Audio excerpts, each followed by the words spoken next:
Okay. Good morning, everyone. It is 10 a.m. on Wednesday, March 4th, and this meeting of the Agricultural Labor Relations Board is now called to order. I will go through the roll. Board Member Broad. Present. Board Member Hall. Present. Wonderful. Board Member Lightstone. Present. Thank you. We have a quorum.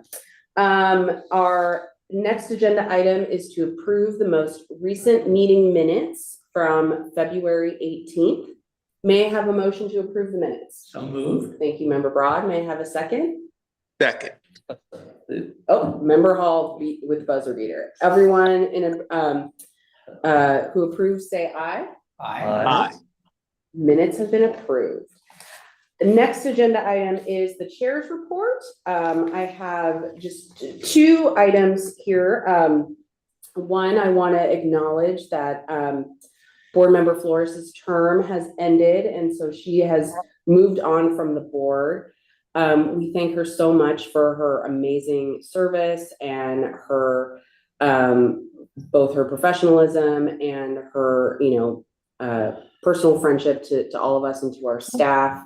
She led a great many efforts here at the agency, supporting me on several subcommittees on immigration, governance, and compliance, leading board initiatives on language access and in general improving access to our services for farm workers. I think she was known across the agency as someone who was willing to go anywhere to help with any outreach effort and any work of the board. And so she will surely be missed. I know she's going to continue to do great things and continue to serve in many ways. And so we're excited to see what she does next, but she'll be missed here at the ALRB. Amen. Yeah. Next, I just want to flag this will also be an announcement, but the board is going to be going on the road this month. We're very excited. We're going to be in the Oxnard area March 17th and 18th with the board meeting March 18th. More details to come on that. And that concludes the chair's report. Next, I'll go to Santiago for the executive officer's report on elections, unfair labor practice complaints, and hearings. Good morning, Chair Hasid and members of the board. I have 4 settlements of complaints to report, and I'll mention also that this report will be posted to our website under the meetings tab.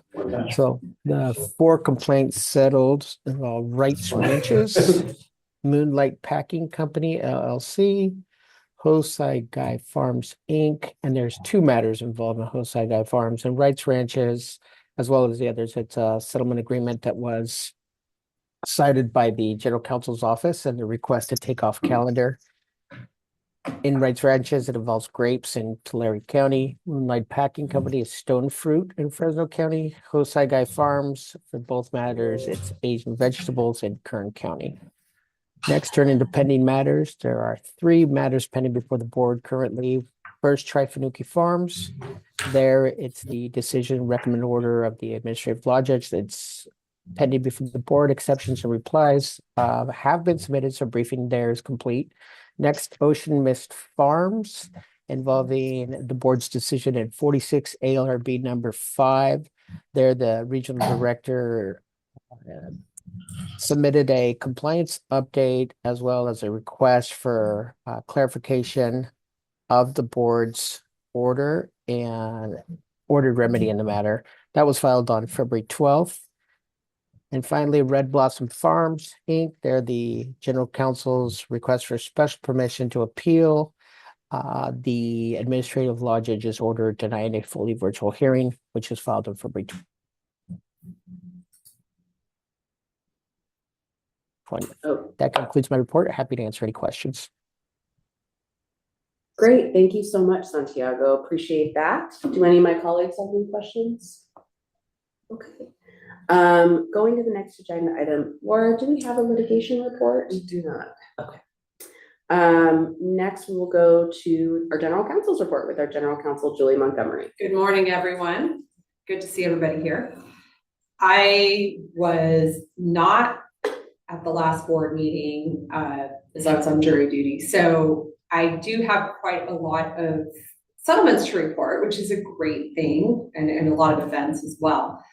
Our regional offices have been very busy in resolving cases, which is excellent because that results in back pay and remedies to workers. So I'll just go down the list here. So first I have Church Brothers LLC and CB Harvesting.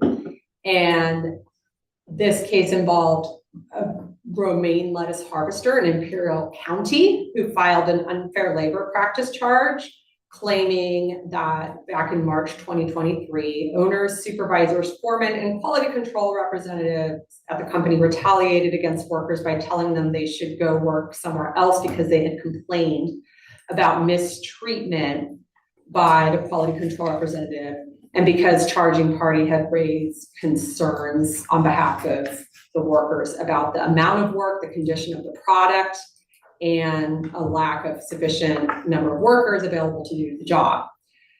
And the respondents reached a settlement with the ALRB, which included all of the back pay to 2 workers, which was just a little over $1,000, and standard notice remedies, as well as supervisor training for the companies. Next, we have Benjamin Wrights and Wrights Ranches, Inc. And the General Counsel program, we did issue a complaint on this matter. So this is a settlement of a case that was set for hearing. And this involves a grape harvester in Fresno County who filed a charge claiming that Wrights retaliated against the charging party by terminating his employment because he complained about the way the owner, Wrights, was yelling at him, and that the charging party showed Mr. Wrights an official ALRB notice to employees that was from a prior case, and said he would report him to the ALRB because workers have rights. So that was the claim. Like I said, we found that to be substantiated, filed a complaint, and then reached a settlement, which included $3,337 in back pay to 2 workers, standard noticing remedies, supervisor training, and $1,500 in civil penalties. And we also settled moonlight packing, which is another pending complaint, and that involved a stone fruit harvester in Fresno County who filed an unfair labor practice charge claiming that around October 2024, Moonlight retaliated against him by failing to rehire workers, or retaliate against various workers, because the charging party had complained about lack of bathrooms and the distance that the bathrooms were from the work site.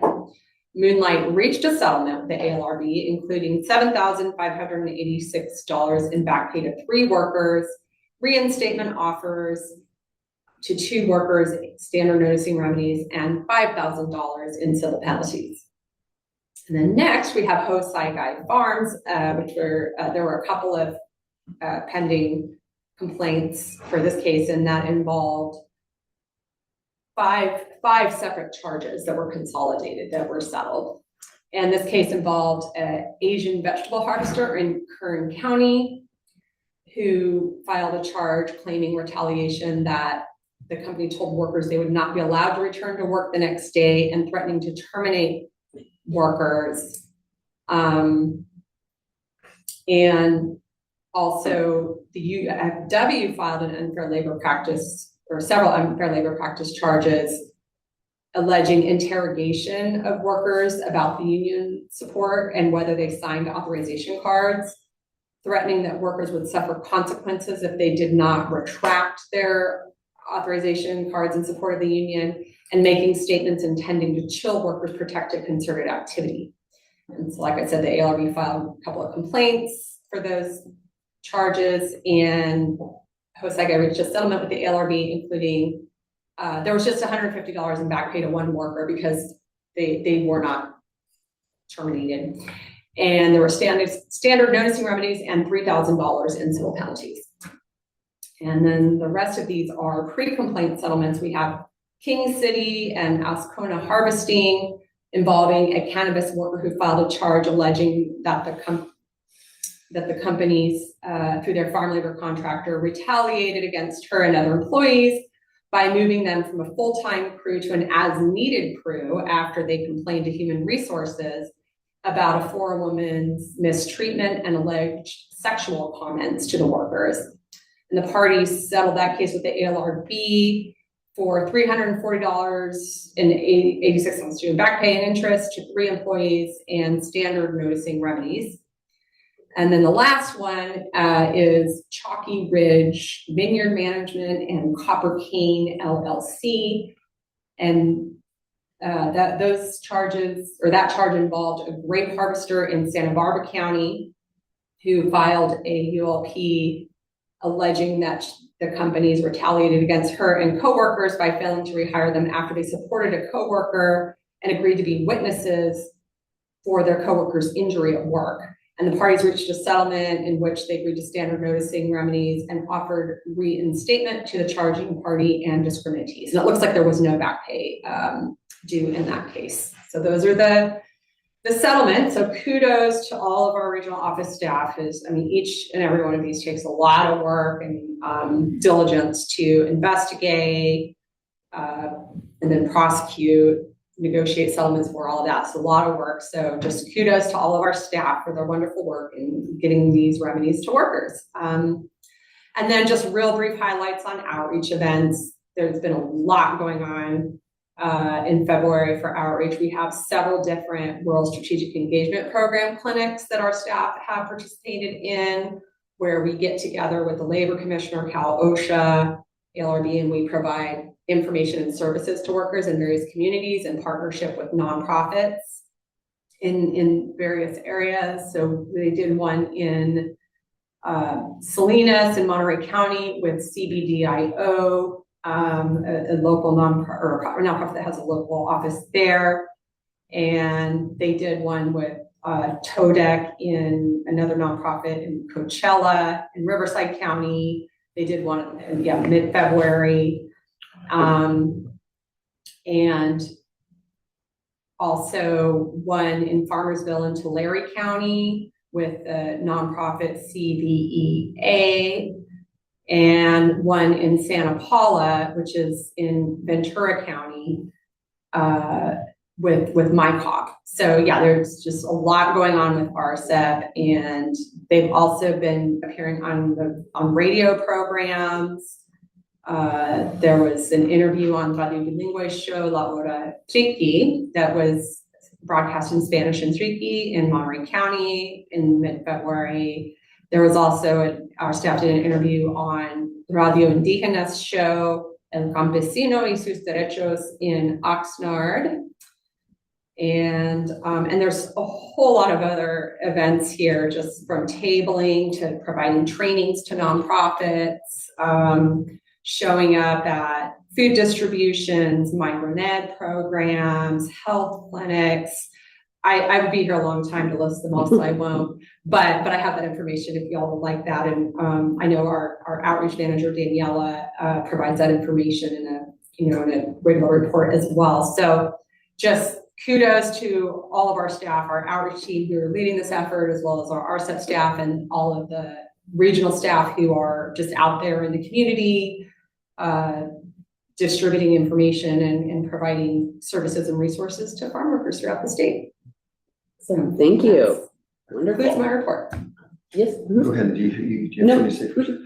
Well, thank you. I want to second your kudos to all your staff on all of this work. Really, it's great work. They've got a lot. They've been doing a lot. So They have. They've been very busy. We appreciate them. I do have a question on the settlements. I have a couple of Hosai Guy related cases that I saw. I was just, with the one that settled. Do you remember if that's the number that ends in 034 or 014? Let me see. I think, See which one it to is. my knowledge, they all settled. Oh, Yeah, I'll pipe into that's correct. Ralph. Yes, yeah, and that is correct. They all of the pending complaints involving Hosai Guy settled. okay. Well, Yes. thank you for that information. Thank you. And for the Sure. work, of course. All right. Thank you, Julie. Appreciate that. Next, we do not have a legislative report today, so we will go on to public comment. For those of you who wish to make public comment, please use the raise hand feature or send a message in the chat or email Satya or Santiago, and we will go in order. Please note that the board cannot respond to, comment on, or discuss any pending case matter. So I will turn it to Satya and Santiago. Do we have anyone wishing to make public comment? Thank you. No one, Satya's mic is not working, but she's not communicated that someone has emailed her to request public comment. So I'll ask the attendees of our webinar to use the raise hand feature if they wish to make public comment at this time. You can find that at the bottom of your Zoom screen, raise hand.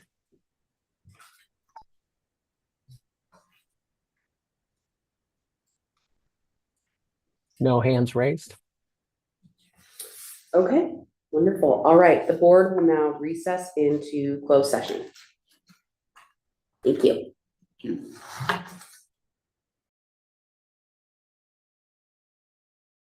Please. Good afternoon. It is 2:31 and the board has returned from closed session. The final agenda item is announcements. As mentioned earlier, the board will be traveling to Oxnard and our next board meeting will be Wednesday, March 18th in Oxnard.